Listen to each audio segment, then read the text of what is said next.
good afternoon. It is afternoon. Yeah.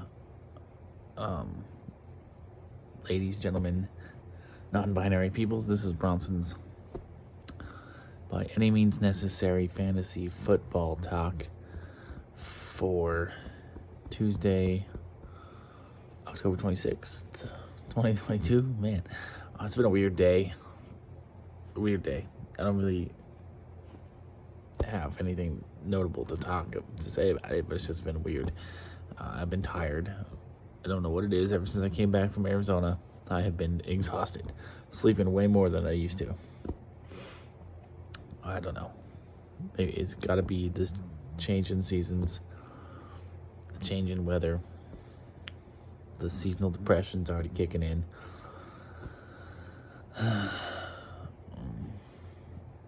Yesterday I got soaked doing Uber Eats because there was this apartment complex that, Uber is very hit or miss with whether it gives me the right location when I'm in an apartment complex. And then, so this one was a miss. So ended up in front of the wrong building. And then it's dark.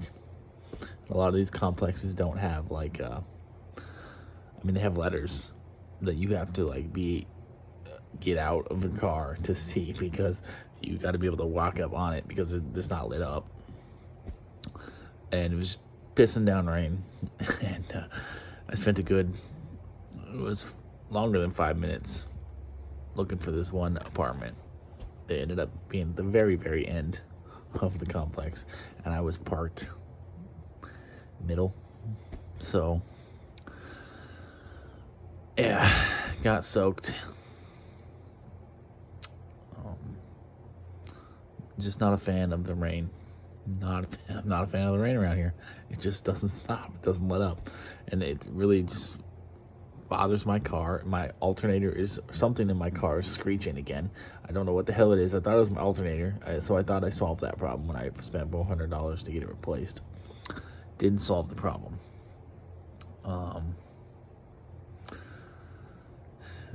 My car needs an alignment. So driving on the wet pavement is it's like I have a death wish or something. This car is dangerous when the weather is wet, and I don't know if I'm gonna survive this winter, honestly.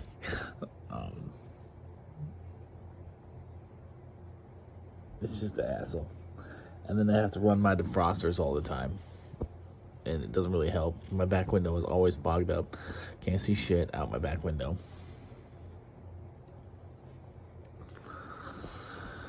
And then running the defroster kills the gas mileage, so it's...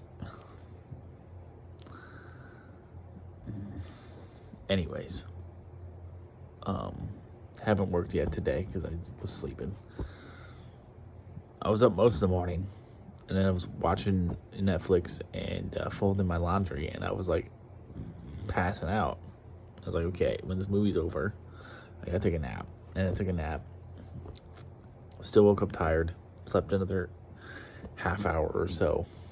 I'm still not feeling 100% right now, and I've been up for a while. It's already 1:30. So I missed lunch completely today, which I guess is okay. Lunch has been pretty shitty this week. Yesterday and today. Yesterday and Monday.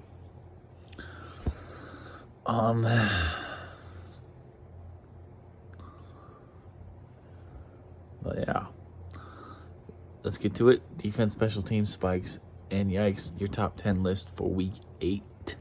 Number 1 is the Cowboys versus the Chicago Bears in Dallas. Number 2, we got the Eagles coming off a bye versus the leader in interceptions thrown so far this year, Kenny Pickett of the Steelers. And at 3, we got the Patriots coming off a bad performance against the Chicago Bears, against the Jets at New Jersey, I should say. 4, we got the 49ers defense, who didn't have a very good performance against the Chiefs, against the defending Super Bowl champion Los Angeles Rams in LA. The Rams are coming off of a bye. 5, we got the Bills defense versus the Green Bay Packers in Buffalo. 6, we got the Falcons versus the Carolina Panthers, who are coming off a really good game against Tampa Bay. 7, we got the Titans at the Houston Texans. At 8, we got the Jets defense, who, surprisingly, to me anyway, are a top 5 PPR scoring defense right now. And they've been probably the best defense in the NFL, fantasy-wise, over the last month. And 9, we got the Jaguars versus the Broncos, which it looks like Russell Wilson is going to play again, but from what we've seen from Russell Wilson so far this year, how big of a difference is that really going to make? And then at 10, we got the Broncos defense at the Jacksonville Jaguars. So, couple of problems with this list, couple of yikes. Let's start it off with the Cowboys defense being number 1. I'm not buying it. The Bears, still not looking great. I still have no faith in Justin Fields as an NFL quarterback, but as a fantasy quarterback, he's solid enough.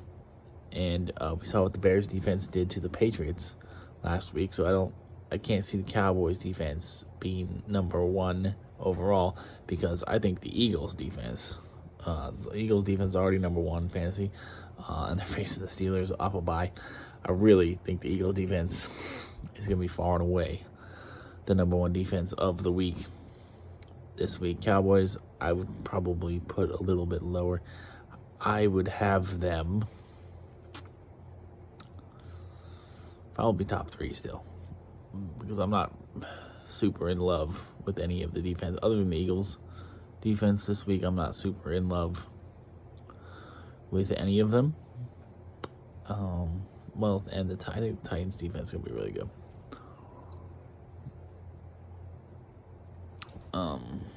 So yeah, Cowboys, not number 1. Still probably top 5, not number 1. And then the 49ers defense, I know they faced the Chiefs, so it's nobody really stops the Chiefs offense. You just have to kind of outscore them. But I think the Rams, I have faith in John McVay, Matthew Stafford, all those guys in fixing what was wrong with them in the bye week. I think they're going to come out and play really well this week. And the 49ers defense is going to be, I wouldn't necessarily say a bad start, but I don't have them as a top 5 start this week. And the consensus ranking is 4th. So, no. For my spikes, let's start with the Titans at 7. I really like the Titans defense at the Houston Texans this week. I would have the Titans as probably a top 3 play. If they're available on your waiver wire, which most likely they are, you should pick them up and start them. This is a great week to stream them. And then 2 defenses outside the top 10 who I think will have good weeks and could potentially finish the week as a top 10 defense. We're going to start with the Colts at 11. They will be facing Taylor Heineke and the Commanders. I know the Commanders' offense looked pretty good last week, but I don't suspect that's going to continue. I think the Colts have a really good defense, a little underrated, a little underperforming this season so far, but I think this is a great opportunity for them to mount a comeback. I think the quarterback change is going to kind of inspire the whole team, the whole roster. So it's when your defense and you do your job and then you turn it over to the offense and your offense just goes 3 and out or turns the ball over, it's very deflating. So for morale, I think, although who knows how good Sam Ehlinger is going to be, I think it's just going to be a morale switch for the defense to know that they have a quarterback who is probably going to be a more run-heavy offense, so it's going to be more conservative. I really think the Colts offense is going to look a lot like what the Ravens are running with Lamar Jackson. So that's going to be an offense that puts less strain on the defense. Defense is going to get more rest and the ball's going to get turned over a little less. So I like them to come out strong against the Commanders. And then at 15, we got the Panthers defense against the Atlanta Falcons. The Falcons, I liked Marcus Mariota coming in. I think Marcus Mariota has played well enough to continue to be the starter for the Falcons, but the Falcons are not throwing the ball. They're throwing the ball. Their passing offense is looking a lot like the Bears' passing offense. Neither team is throwing the ball much, which doesn't bode well when your best offensive weapons are pass catchers, and you've used first-round picks on them, top 10 first-round picks on both of them in the last 2 years. You would think that you would make them a focal point of your offense, right? Drake London, Kyle Pitts, but they're not. They're not featuring them at all. It's all, RPOs and Tyler Algier and Caleb Huntley. And so the Falcons offense is not looking super explosive right now. The Panthers defense, I think, is the strongest part of their team. I think that they they have looked a little bit more dynamic and a little bit more motivated to play for Steve Wilks than they did for Matt Rule. I think the Panthers defense is an inspired group, and I don't know why I say think. Think is not. I'm a feeler, I do both. I'm a thinker, I'm a thinker and a feeler. But the Myers-Briggs personality thing, I'm an F. I'm a feeler. I should be saying I feel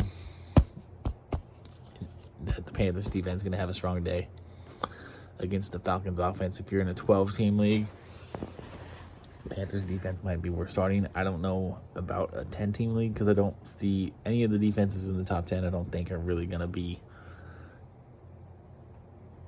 bad that they should fall out of the top 10. At least I don't really, there's not one on paper I see that I think is going to, not have the greatest game.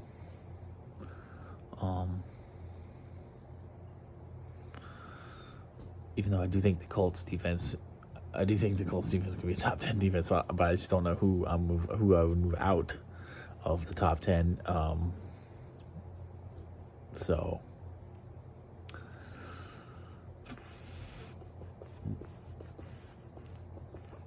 yeah, I guess I would probably flip Colts Broncos. So I'd put the Colts at 10, Broncos defense against the Jaguars at 11, but that's very, very minor.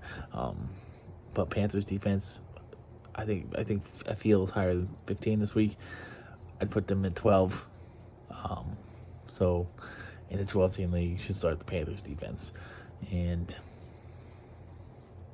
I guess that's it. I'll do tight ends and quarterbacks at some point today. I feel like I should probably go out and do Uber right now, but right now is the deadest time of the day. I just don't feel like there's gonna be much going on. I don't know. We'll see. Maybe I'll just do tight ends and quarterbacks immediately after I finish this one. Peace, love, and nacho fries. Good luck. Best wishes. Namaste. Stay blessed. Have a good day.